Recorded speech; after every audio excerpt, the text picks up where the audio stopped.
Par le passé, nombre de philosophes ont souhaité voir l'émergence d'un nouvel homme, d'un surhomme. Et je pense notamment à Nietzsche. Aujourd'hui, en ce début de 3e millénaire, des scientifiques nous parlent de l'homme augmenté. De nouvelles technologies vont permettre à chacun d'entre nous, au fil des années, d'accroître nos performances, ou du moins de ne pas les voir diminuer. Certains, y compris dans l'Église, s'offusquent de ces propos des philosophes ou des scientifiques. Personnellement, et sans avis sur les moyens, j'y vois cependant un signe d'espérance. Ce signe d'espérance, c'est une insatisfaction. Les philosophes, les scientifiques sont insatisfaits de voir l'homme tel qu'il est et ont envie de le voir différent. Nombre de courants spirituels, comme le bouddhisme par exemple, disent la même chose. Ainsi, Matthieu Ricard, porte-parole du Dalai Lama, nous parle sans cesse de l'homme meilleur, la méditation étant censée permettre à chacun d'entre nous de devenir meilleur. Et dans le mot « meilleur », il y a là aussi une insatisfaction. La question que je me pose aujourd'hui, à quelques jours du carême et pour nous catholiques du 3e millénaire, est la suivante. Sommes-nous insatisfaits de ce que nous sommes ? Je m'explique. N'avons-nous pas tendance finalement à considérer « oui, je suis pécheur, médisant, orgueilleux, vaniteux, prompt à la luxure ou à la gloutonnerie ou à plein d'autres choses encore, mais je me confesse régulièrement. Et quand je suis confessé, Dieu m'a pardonné mes péchés. Et je peux continuer, voire même recommencer. Dieu me pardonnera de nouveau. » Là, il y a remords. Mais y a-t-il insatisfaction ? Y a-t-il le désir profond de devenir différent ? Avons-nous envie, les uns et les autres, avons-nous le désir d'être transformés, de ne plus être comme nous sommes aujourd'hui ? Je ne vous cache pas que personnellement, je suis fatigué et lassé de confesser à mon père spirituel les mêmes choses, de mois en mois, d'année en année. Et je rêve d'un jour où lui dire « Eh bien voilà, tel point, je n'ai plus à le confesser, car le Seigneur m'a guéri. » Car si nous n'avons pas cet objectif en tête, notre vie spirituelle sera, pardonnez-moi, médiocre, faible, alors que Dieu nous demande d'être des ardents, constamment, d'être brûlants intérieurement.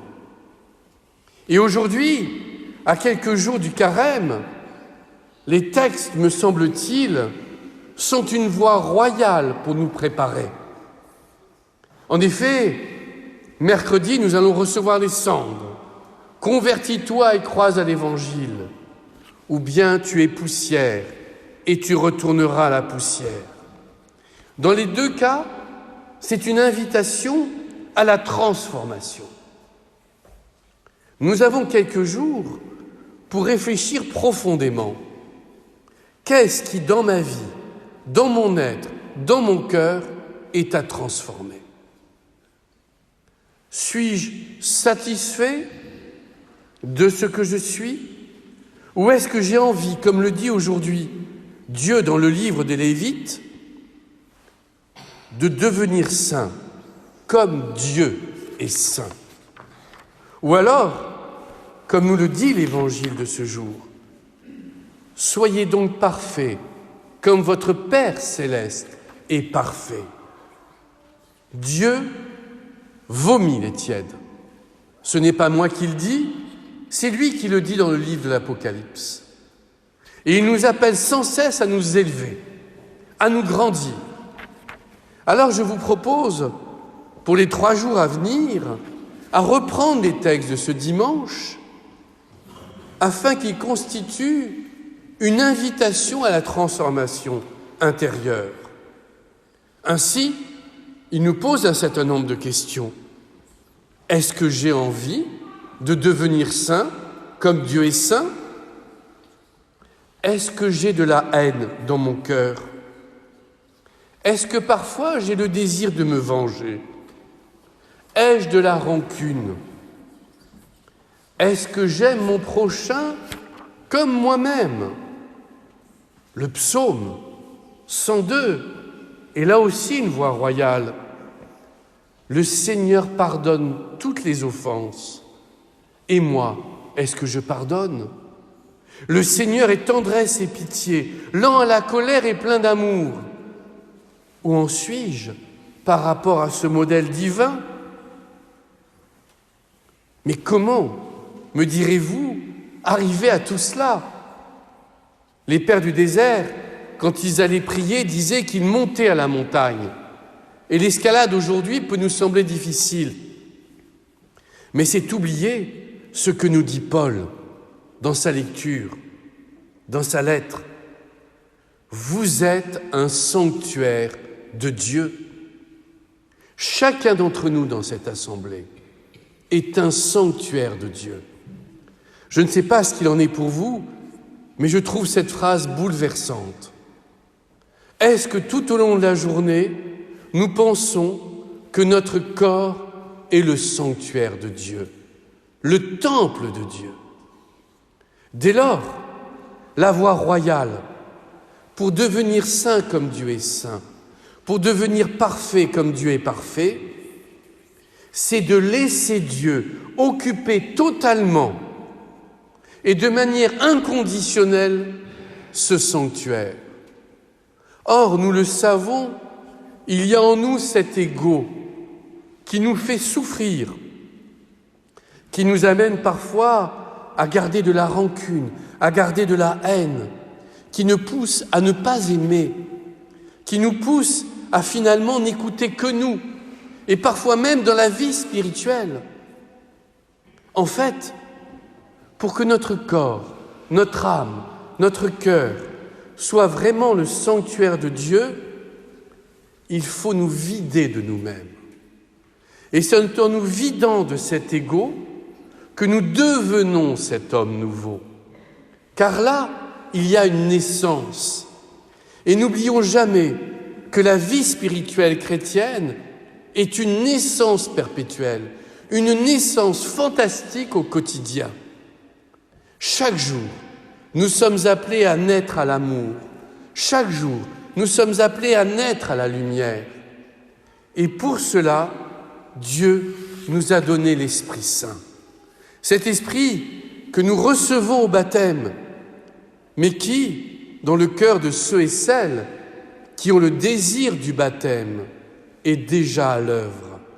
Cet Esprit qui en nous transforme tout et qui nous permet d'alors des choses impossibles. Mais l'homme nouveau, aux yeux de Dieu, peut tout. Prier pour ceux qui nous persécutent, prier pour ceux qui nous font du mal, ne pas aimer seulement ceux qui nous trouvent exceptionnels, mais prier pour ceux qui nous critiquent, parce que Dieu a ce pouvoir de faire lever son soleil sur les méchants et sur les bons. Cela veut dire que Dieu attend sans cesse la conversion de chaque être humain, comme il a attendu la conversion au dernier moment du bon larron sur la croix, qui n'avait de bon que le nom. C'était un meurtrier, condamné à mort. Mais là, à quelques minutes de sa mort, il est bouleversé par la présence du Christ, crucifié injustement à côté de lui. Et là, il se convertit. Et Dieu lui dit, « Tu seras avec moi dans le paradis. » Alors vous voyez, la vie chrétienne est cette naissance perpétuelle à l'homme nouveau. Et comme point d'appui, et c'est là où les philosophes ont fait erreur en voulant se passer de Dieu, comme point d'appui nous avons Dieu. Parce que Dieu est le modèle parfait, Dieu est la force, Dieu est la lumière, Dieu est l'amour. Et c'est avec lui et en lui que nous pouvons devenir nous-mêmes. Alors, ne soyons pas satisfaits de ce que nous sommes. Je me rappelle ce père du désert, que je n'ai pas connu, puisqu'il vivait au 5e siècle, qui peu avant sa mort pleurait. Et tous ses disciples disaient « Mais pourquoi pleures-tu? Ta vie est exemplaire !» Il pleurait en disant « Mais non, je ne fais que commencer. » Eh bien oui, chaque jour nous sommes des débutants. Alors surtout, n'oublions jamais de naître. Cette idée de naissance est une belle perspective pour le carême, me semble-t-il.